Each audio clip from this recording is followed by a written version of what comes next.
Thank you, Bells, so much. So, Jim, I'm assuming you were talking about Tom Jolivet, right? Yeah. Tom was the other Bible camp counselor. It's amazing that I ended up being a pastor after working with these two guys for a week. But here we go.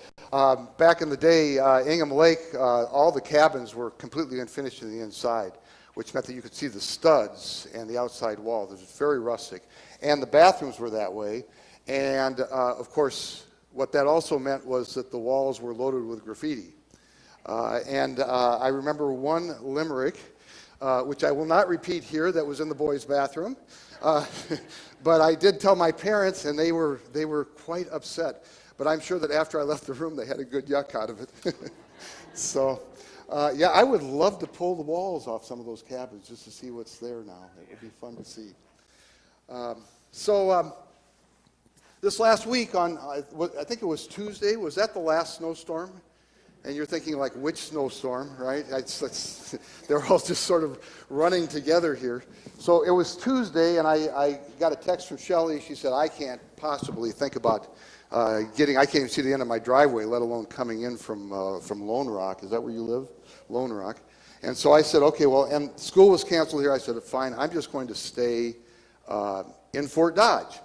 And so I did what I very often do when I'm trying to get something done and can't be at home, or in this case, the office. I went to Perkins. And of course, I go there enough so all the waitresses know me by name, and I know them by name.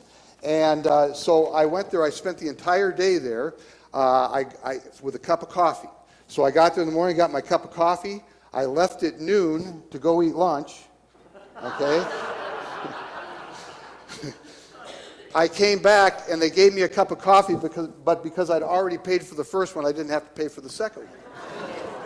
This is the power of a good tip, is what this is. And so spent most of the day there, got some work done, and most of all, I was working on the next sermon series, which, by the way, is up here. I'd like to draw your attention to this, called Unseen Promises. And this will be happening for the next about 7 weeks, less April 22nd, because the bishop's here. I'm sure he'll preach, and I cannot be responsible for anything he says. So I was working away, and the snow is starting to blow hard about mid-afternoon, about 3 o'clock. And, I thought, oh, this is perfect. I've got this idea for the sermon series. The winery is just up the road a couple miles. And so I got in my truck and went out to Soldier Creek Winery. Joe's cousin owns the winery, and went out to take some pictures. And this is one of the pictures. I thought this is going to be perfect. The snow is going to be up against, just like it is, up against the side of the vine. And I don't know if you've ever seen pruned vines like this, but they all look like this. They look like crucifixes.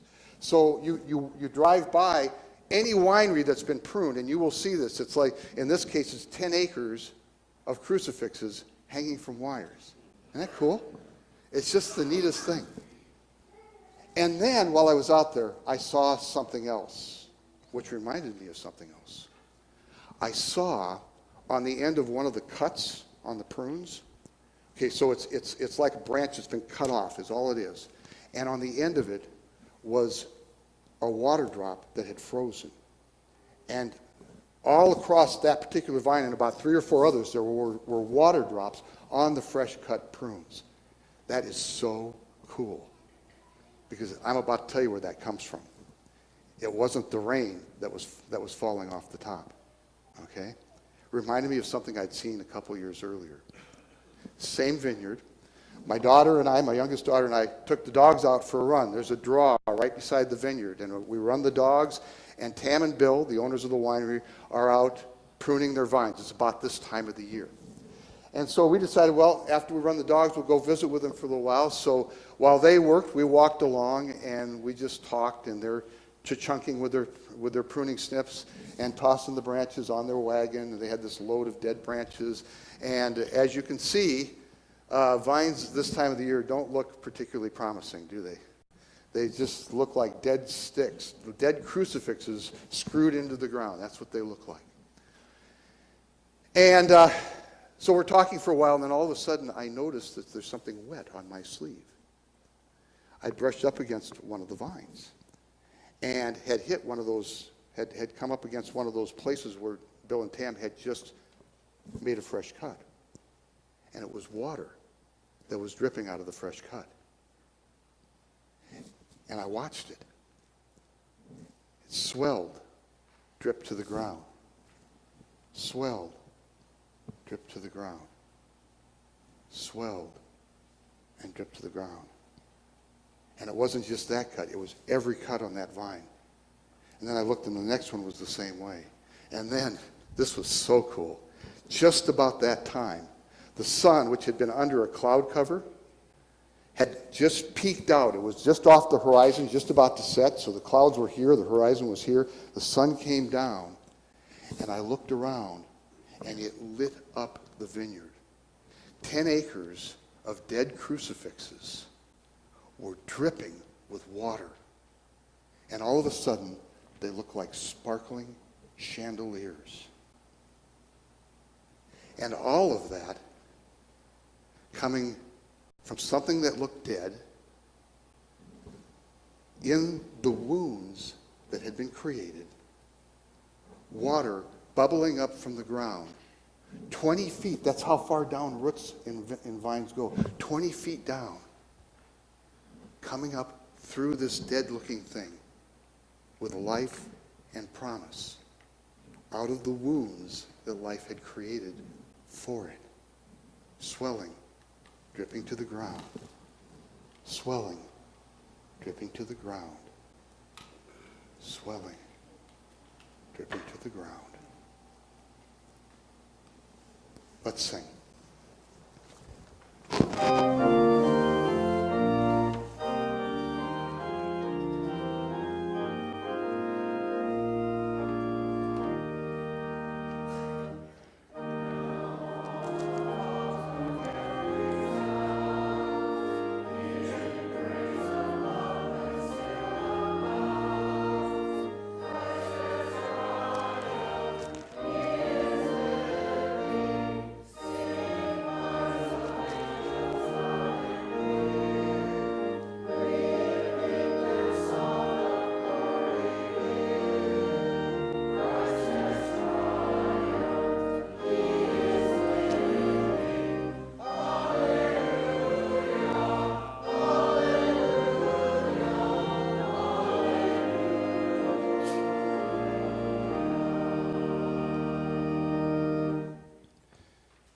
So there's really two things of interest here, right?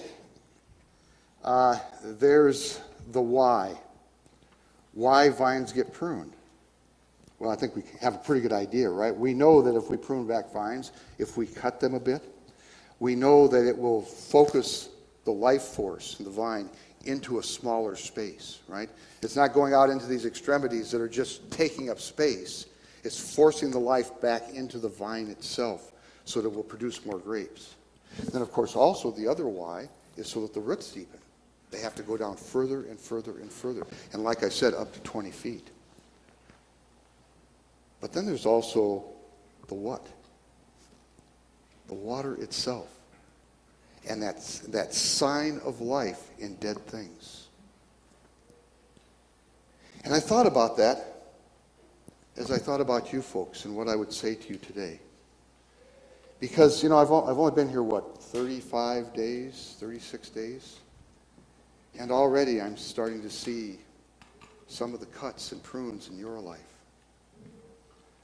The loss of independence. That's one of life's prunings, isn't it? One of life's cuts. And maybe it's sickness.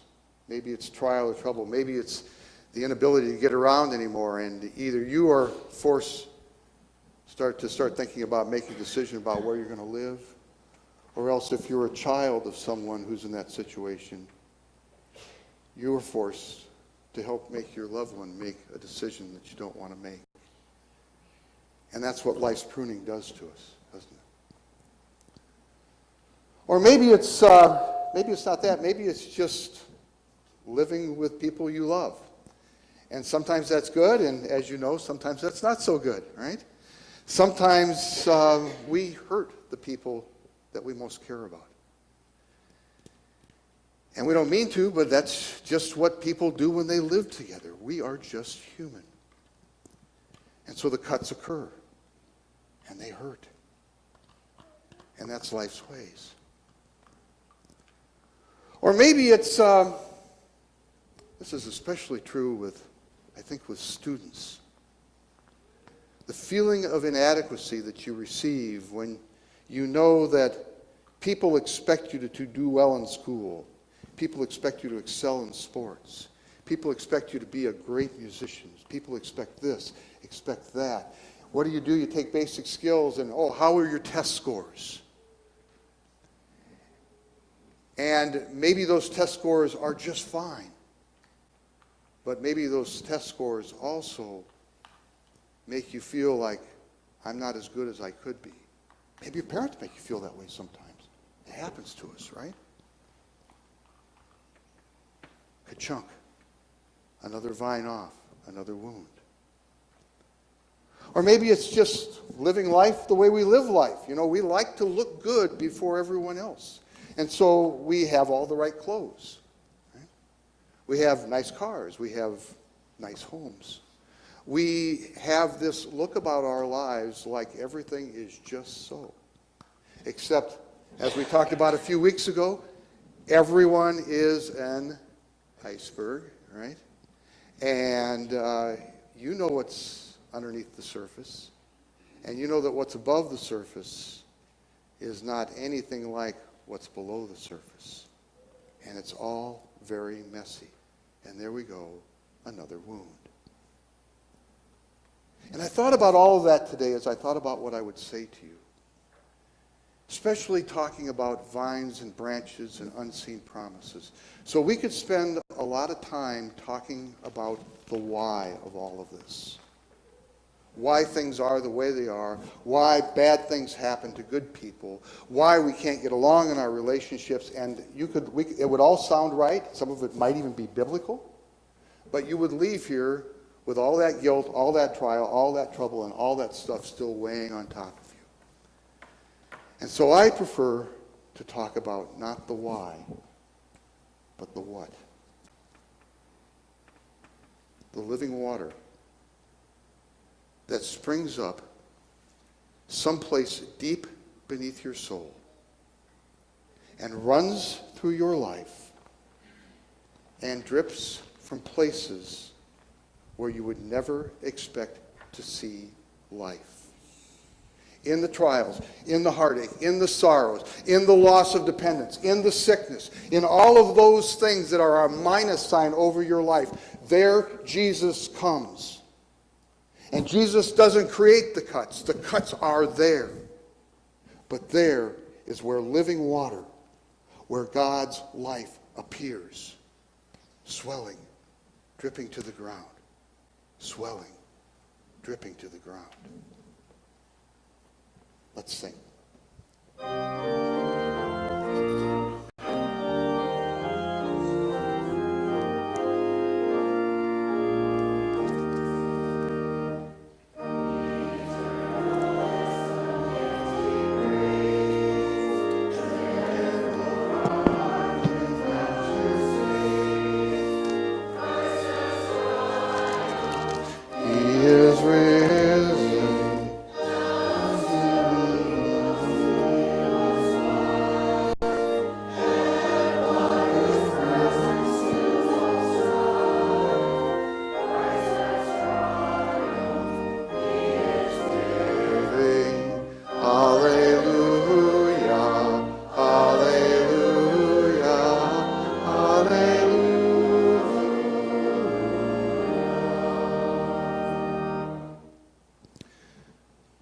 So imagine this.